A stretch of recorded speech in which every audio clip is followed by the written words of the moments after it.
Thank you, Mr. Chairman.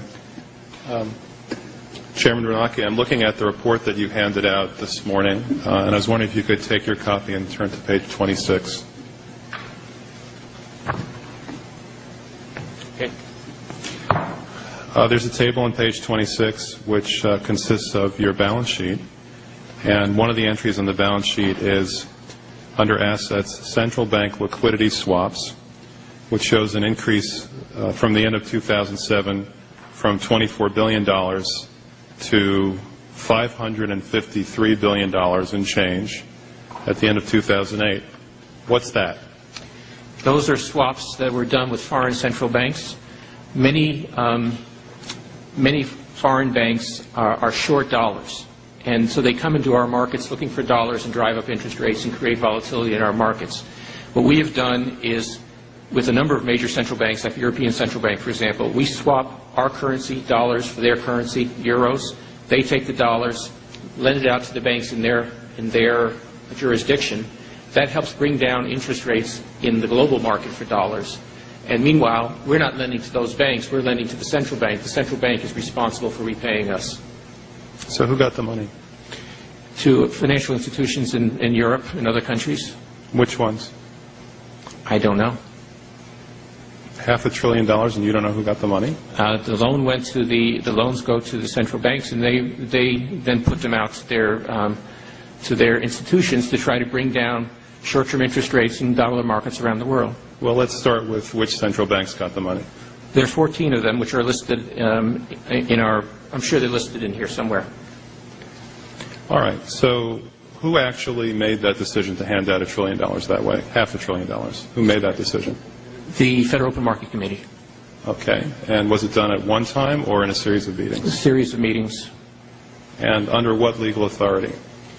We have a long-standing legal authority to do swaps with other central banks.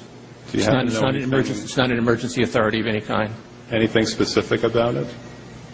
Do you know my counsel says Section 14 of the Federal Reserve Act. All right. We actually looked at one of the arrangements, and one of the arrangements is $9 billion for New Zealand. That works out to $3,000 for every single person who lives in New Zealand. Seriously, wouldn't it have been better to extend that kind of credit to Americans rather than New Zealanders? It's not costing Americans anything. We're getting interest back, and it comes back. It's not at the cost of any American credit. We are extending credit to Americans. Well, wouldn't it necessarily affect the credit markets if you extend $500 billion in credit to anybody? We are lending to all U.S. Financial institutions in exactly the same way. Well, look at the next page. The very next page has the U.S. dollar nominal exchange rate, which shows a 20% increase in the U.S. dollar nominal exchange rate at exactly the same time that you were handing out $500 billion. Do you think that's a coincidence? Yes. All right. Well, the Constitution says no money shall be drawn from the Treasury but in consequence of appropriations made by law. This money is not drawn from the Treasury. Well, let's talk about that. Do you think it's consistent with the spirit of that provision of the Constitution for a group like the FMOC to hand out $500 billion to foreigners without any action by this Congress?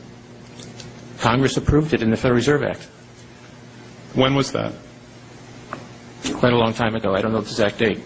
100 years ago? The original act is 1914, I believe.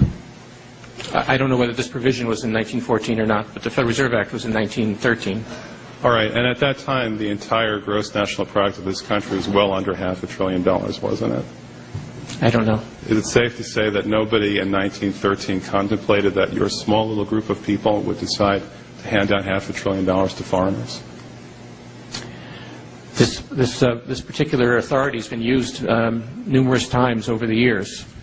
Well, actually, according to the chart on page 28, virtually the entire amount that's reflected in your current balance sheet went out starting in the last quarter of 2007.